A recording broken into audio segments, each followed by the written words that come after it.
Pada dasarnya Bapak sekalian, kalau kita lihat kesehatan, kesehatan itu sebenarnya adalah buah dari ketaatan kita. Sering saya sampaikan bahwa kalau orang itu sehat, kalau orang itu taat pasti sehat. Kalau orang itu taat pasti sehat. Jadi sehat itu hanya imbas dari sebuah ketaatan. Apa buktinya? Kalau kita lihat zaman sekarang, sains ya, atau mungkin ilmu pengetahuan menunjukkan atau menyampaikan kepada kita berbagai macam hal ya. Yang sebenarnya kalau bagi saya pribadi, sains-sains yang ada saat ini ya tidak sampai, mungkin bahasa saya tidak membuktikan tapi menjelaskan, terutama hubungannya dengan Al-Quran dan hadis ya.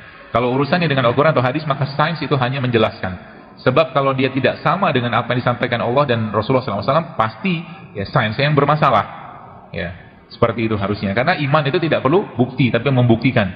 Kita tidak pernah melihat Allah, kita tidak pernah melihat Rasulullah, kita tidak pernah melihat surga, kita tidak pernah lihat neraka, tapi kita yakin dengan itu semua ya. Bahkan Rasulullah mengatakan bahwa aku rindu dengan saudaraku, kata Rasulullah. Siapa itu ya? Kita-kita ini kan ya.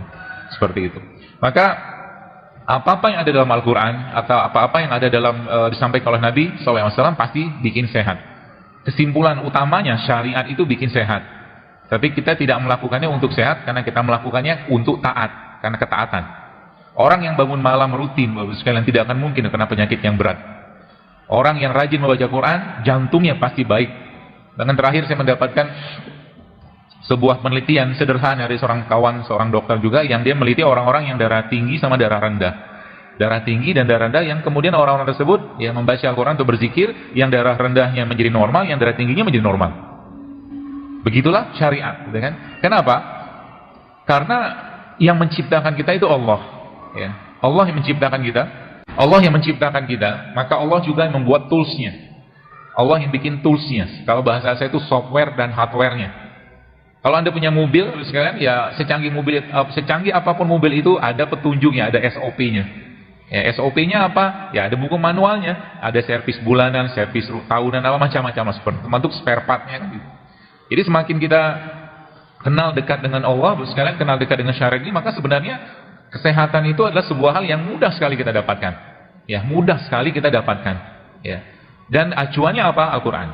Tapi ada musuhnya, Musuhnya maksudnya ada makhluk yang kita tahu ya, syaitan dan iblis tabarakatara, yang nggak mau manusia itu sehat. Kenapa tidak mau sehat? Karena Allah menciptakan kita. Wa ma khalaqul jinna wal insa illa liya'budun, kata Allah. Allah ciptakan kita sebagai hambanya, sebagai Abdullah. Abdullah itu butuh sehat. Untuk melakukan ibadah itu butuh sehat. Maka untuk menjalankan peran sehat itu, maka pastinya Allah menciptakan sarana prasarananya. Ya. Sarana prasarananya, dan itu kita bisa manfaatkan luar biasa ya kalau kita mau melaksanakan itu dengan baik. Sebab apa?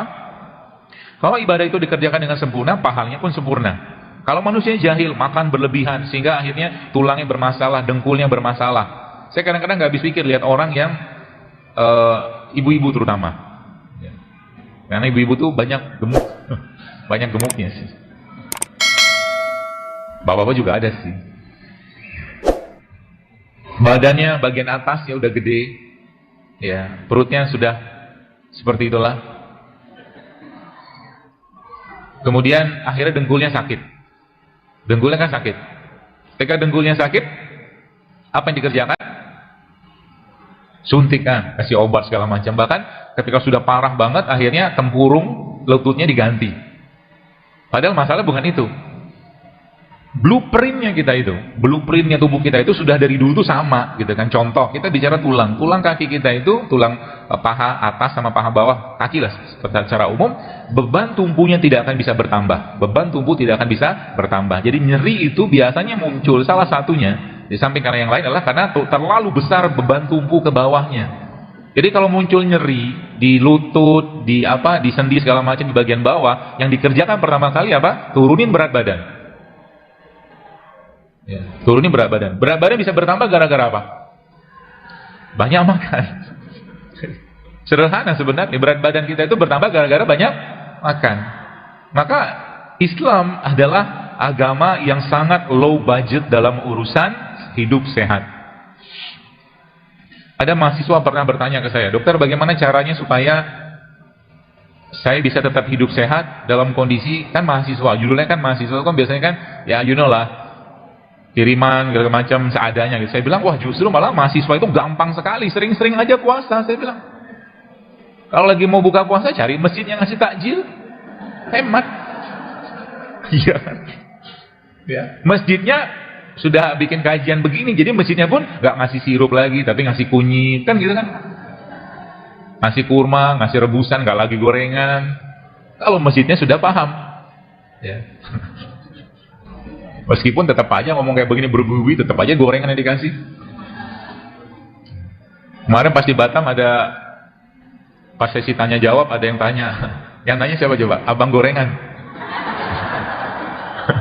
Jadi yang tanya abang gorengan. Dokter, setelah saya mengikuti kajian dokter, saya jadi berpikir nih, dia bilang menjual gorengan. Terus saya bilang apa? Gampang sebenarnya kalau mau ya. Kalau mau sebenarnya tinggal ganti jualan buah kan selesai. Dan yang sudah paham kayak begini, sudah insaf-insaf kayak begini, itu kan akhirnya mencari buah kan. Anda nggak tertarik lagi dengan gorengan. Sederhana, sesederhana itu gitu kan. Ada lagi yang kemarin ibu-ibu tak bapak-bapak dia kasih pertanyaan di kertas gitu kan, tulisannya, dokter setelah saya mengikuti kajian dokter gitu-gitu terus. Dia bilang, saya ini jualan cake, kue. Kue itu isinya apa? Sehat ya? Kenapa dimakan? Karena saya bilang gini ke mereka, saya bilang, Anda kalau bisnisnya kuliner, saya bilang, jangan bikin makanan, jangan bikin produk makanan yang orang dulunya sehat, sekarang sakit gara-gara makan produk Anda. Benar nggak? Iya lah, benar lah. Akhirnya gara-gara itu dia nanya kan, saya bilang ya, kalau itu mata pencaharian, jangan langsung stop. Karena dia bilang dia pengen langsung berhenti. Ya. Saya bilang jangan dulu, cari solusinya dulu pelan-pelan. Kita harus bijak juga. Ya. Kan banyak tuh sekarang pemanis yang sehat, ya, bukan pemanis buatan sih, kayak madu, gula aren segala macam. Ada juga tepung-tepung yang sehat, ada mentega yang sehat, butter gitu kan, banyak sebenarnya asal mau.